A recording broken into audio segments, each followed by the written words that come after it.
Electric heater है, turn by turn AC की supply जाएगी, डीसी की सप्लाई जाएगी, means it is heated bye AC and DC turn by turn keeping the potential difference across the coil same. पूछा गया है rate of production of heat क्या होगा, means जब एसी पास करेगी तब और जब डीसी पास करेगी तब।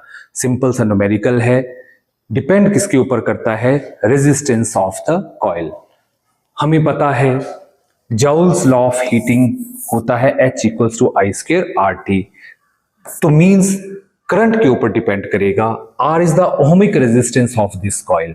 लेकिन जब इंडक्टर में से करंट पास करता है AC और DC, तो वो भी उसको रेजिस्टेंस प्रोवाइड करता है, और वो होती किसके बराबर है, वो एक फार्मूला होता है XL equals to omega L, और अगर ओमेगा को फ्रीक्वेंसी की टर्म में लिखें तो 2 pi mu L, where mu is the frequency. अब सिंपल है, अगर XL जो है बढ़ेगा तो करंट क्या होगा, कम हो जाएगा, because it is opposition to the flow of current. और अगर XL कम होगा तो करंट जो है वो बढ़ जाएगा, तो नेचुरली हीट भी बढ़ जाएगी।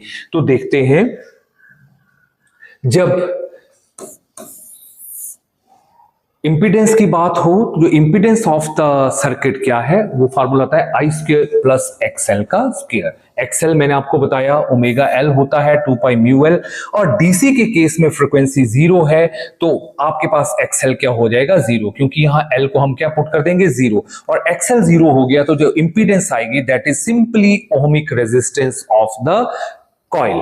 अब जब AC जाएगा तब क्या होगा, तो AC के केस में जैसे हम घर की बात करें, हमारे हाउस होल्ड सर्किट्स में 50 हर्ट्ज का एसी आता है, तो XL की एक फाइनाइट वैल्यू होगी, मींस Z R स्क्वायर के साथ एक फाइनाइट वैल्यू जुड़ेगी। तो बोलने का मतलब है कि जो Z है, जो इंपीडेंस है, इन केस ऑफ AC वो इंक्रीज करेगा और करंट क्या कर जाएगा, डिक्रीज कर जाएगा। तो क्या हुआ, DC जब पास किया तो रेजिस्टेंस कम हो गई, और जब AC पास हुआ इंडक्टिंग कॉइल में से तो रेजिस्टेंस बढ़ गई। तो इसका मतलब करंट जो है DC के केस में ज्यादा होगा, AC के केस में कम होगा, तो हीट भी जो है वो DC के केस में ज्यादा होगी और AC के केस में कम होगी। Means the rate of production of heat when DC flows through the circuit is more than that of when there is flow of AC in the circuit.